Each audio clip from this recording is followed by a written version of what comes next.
Bom, pessoal, então continuando a correção, o exercício 3 diz o seguinte: uma caixa é puxada por uma força F cujo módulo é de 80 newtons.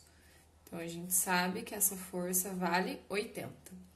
Sabendo que a força forma um ângulo de 30 graus com a horizontal. Então, esse θ aqui é de 30 graus. As componentes horizontal e vertical da força F são, respectivamente, e daí ele dá as alternativas. Então, vamos lá. Ele quer as componentes horizontal e vertical, respectivamente. Ou seja, nós sabemos que, como isso aqui é um vetor inclinado, a gente consegue decompor este vetor inclinado, fazendo com que apareça uma parte dele que represente em x e uma parte dele que represente em y. Então, quando a gente encontra as componentes do nosso vetor, a gente para de trabalhar com esse vetor inclinado para começar a trabalhar com as partes horizontal e vertical que representam este vetor, beleza? Então, as componentes horizontal e vertical nada mais é do que encontrar essa parte x e essa parte y, ou seja, fx e fy. Aí lembra que eu expliquei para vocês lá no vídeo que toda vez que a gente tem essa configuração, a gente pode novamente trabalhar com a ideia de um triângulo, né? Então, ó, nós ficaríamos com essa inclinada sendo f, nós teríamos o fx aqui, e o fy, é bem reto aqui, este vetor aqui. E a gente ainda pode ter, então, um ângulo para considerar. Nesse caso, então, em função desse ângulo θ, quem é oposto é o fy. Cateto oposto está relacionado ao seno do ângulo. Então, a gente sabe que o fy, por ser cateto oposto, vai ser um f seno de θ. Enquanto que o fx é um cateto adjacente. Cateto adjacente nós relacionamos com cosseno. Então, o fx vai ser o f cosseno de θ. Beleza? Então, agora é só substituir os valores, tá? Porque a gente já identificou que dentro do nosso triângulo que a gente pode montar com fx, fy e f, em função deste ângulo θ que ele passou, a gente continua tendo a configuração de y seno, x cosseno. Mas a gente sempre tem que tomar cuidado, pessoal, com qual é esse ângulo de referência, tá? Porque imaginem que se esse ângulo aqui, ó, fosse o que eu escolhi para trabalhar, eu já não teria mais o meu cateto oposto sendo fy, agora ele seria fx, tá? Então, por isso que tem que tomar cuidado. Mas eu indico que vocês sempre usem esse ângulo aqui, tá? Porque caso o enunciado te passe que isso aqui é 60 com a vertical, a gente sabe que com a horizontal tem que ser 30. Então, a gente sempre pode usar essa ideia para encontrar esse ângulo com a horizontal. Beleza, pessoal? Então, de qualquer forma, agora é só substituir os nossos valores, beleza?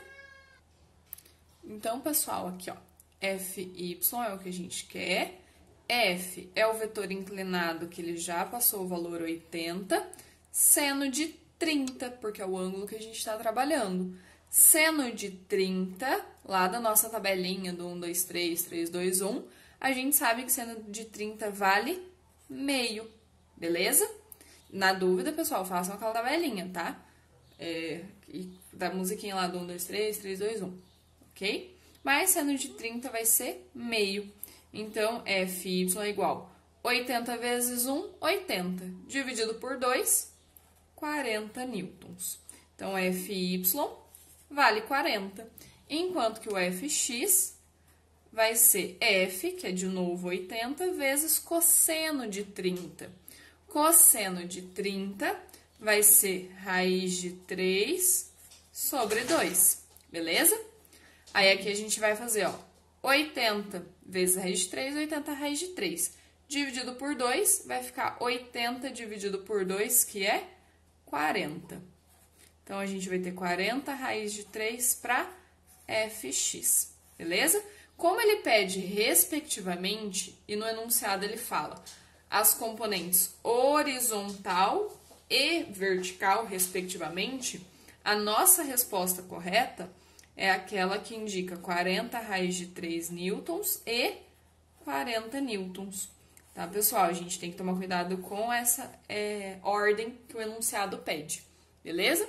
Mas esse, então, era o nosso exercício 3. Bom, pessoal, aí dando continuidade, o nosso exercício 4 dizia o seguinte: verifique quais são as grandezas escalares e vetoriais nas afirmações abaixo. Na primeira afirmativa, né, na 1, o deslocamento de um avião foi de 100 km na direção norte do Brasil. Reparem que ele falou na direção norte, então ele indicou uma direção para esse deslocamento. Então, ele não está analisando esse deslocamento apenas pela parte escalar, apenas pela distância percorrida, mas sim pela orientação que esse deslocamento teve. Então, se envolve uma orientação, a gente está trabalhando com a parte vetorial do nosso deslocamento, beleza? Aí na 2, a força necessária para colocar uma caixa de 10 kg em uma prateleira é de 100 newtons. Bom, força nós sabemos que a gente sempre pode orientar uma direção, ok? Porque a gente pode erguer, pode abaixar, pode empurrar, puxar. Então, força é um vetor, beleza? Aí na 3, a área da residência a ser construída é de 120 metros quadrados. Área, pessoal, é uma grandeza que não tem direção e sentido, certo? A área é apenas o valor daquela medida. Então, a área é uma grandeza escalar. Aí na 4, um jogo de futebol tem um tempo de duração de 90 minutos. Tempo também é uma grandeza escalar. A gente não precisa informar direção e sentido para tempo, né? E na 5 e última, a velocidade marcada no velocímetro de um automóvel é de 80 km por hora. Pessoal, velocidade ela é uma grandeza vetorial, tá? Por quê? Por mais que aqui ele não esteja trazendo o caráter vetorial, né, indicando qual é a direção e o sentido que esse carro, cuja velocidade é 80, está percorrendo, a gente sabe que eu posso atribuir à velocidade uma direção e sentido, certo? Eu posso orientar se o meu carro vai para a direita, vai para a esquerda, certo? Então, a velocidade ela é uma grandeza, por definição, vetorial. Beleza, pessoal? Então, essa era a sequência aqui de escalar ou vetorial dentro da relação que ele passou no enunciado. Beleza? Bom, aí dando continuidade, então, no nosso exercício, o exercício 5, ele trazia, né, esse desenho e ele falava que na figura estão desenhados dois vetores, x e y, e esses vetores representam deslocamentos sucessivos de um corpo, né? Veio até aqui e depois desceu. Qual é o módulo do vetor resultante? Então, ele quer que a gente calcule o vetor resultante nessa configuração. Nós temos algumas maneiras de resolver isso aqui novamente, tá? Nós podemos pensar que, como eu tenho um vetor que liga na origem e extremidade do outro, nós temos a representação de uma regra do polígono, certo? E regra do polígono, a gente pode sempre definir o resultante como sendo o vetor que liga o início ao fim, beleza? Então, este seria o nosso vetor resultante, tá? Aí, como que a gente faz esse vetor resultante que deu inclinado? A gente vai contar as componentes que formam, então, o triângulo, certo? Então, a gente vai ter essas componentes aqui, perfeito? E daí a gente tem que lembrar que essa componente eu posso jogar aqui para fechar o nosso triângulo, tá? Mas, então, o nosso vetor resultante nada mais é que um vetor inclinado cujas componentes valem. Então, na horizontal, 1, 2, 3, 4 quadradinhos. E na vertical, 1, 2, 3 quadradinhos, né? Até se a gente contar por aqui, ó, 1, 2, 3, que fica mais fácil. Então, a gente sabe que essa configuração é um triângulo 3, 4, 5. E o enunciado, ele passa, né, na figura que cada quadradinho desse vale 1 centímetro. Então, 5 vezes 1, 5. O nosso resultante, então, é 5 centímetros. Beleza, pessoal? Então, essa seria a maneira de resolver por polígono. Como que seria a outra, então, já que eu comentei que poderia ser feito de outra maneira? Este vetor é inclinado, certo? Então, eu posso já decompor este vetor x, ok? Então, ó, eu vou representar ele aqui embaixo, tá? Então, essa seria uma outra maneira de resolver o exercício, tá, pessoal? Nesse caso, por polígono, fica mais rápido, que é o jeito que eu resolvi primeiro. Mas, para aproveitar já então e treinar outros métodos. Esse vetor x, ó, eu posso decompor ele em uma parte que é horizontal e uma parte que é vertical, certo? Na horizontal, nós temos 1, 2, 3 quadradinhos. Então, isso aqui vale 3. E na vertical, ó, que eu posso colocar aqui na vertical, ele tem uma componente que tem um tamanho de 1, 2, 3, 4, 5 quadradinhos, certo? Então, esses são os nossos vetores componentes aqui para esse vetor que a gente chamou de x. Aí, para y, a gente tem a mesma coisa, né? Ó, y é esse vetor. A gente pode decompor ele, ó, em uma parte que é vertical e uma parte que é horizontal. Sempre, pessoal, respeitando o tamanho do vetor, tá vendo? Ó, eu não passo do tamanho dele, ok? Então, na horizontal, ele tem um tamanho que vale 1, né? Um quadradinho.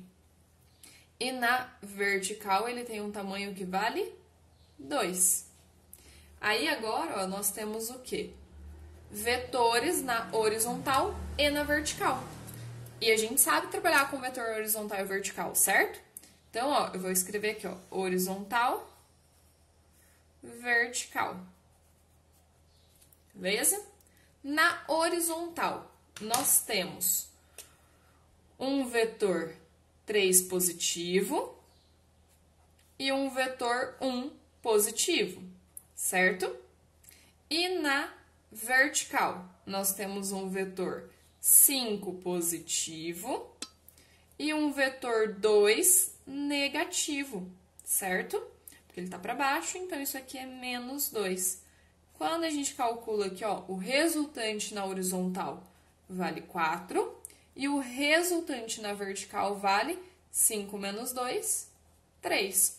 E olha só, de novo, nós ficamos com um vetor resultante que tem componentes 3 e 4, né? Então, eu vou representar aqui, ó, horizontal vale 4, vertical vale 3. E a gente pode calcular o nosso vetor resultante, que é este vetor inclinado, ok? Então, ó, acaba sendo o mesmo triângulo que a gente descobriu ali da outra maneira, beleza? É que nesse caso específico era bem mais rápido fazer por polígono como eu fiz primeiro, mas a decomposição sempre é uma maneira possível, tá? Na maioria dos casos, quando a gente for aplicar principalmente as leis de Newton, a gente vai trabalhar muito com a ideia da decomposição, tá? Daí separar em horizontal e vertical os nossos valores. Beleza, pessoal?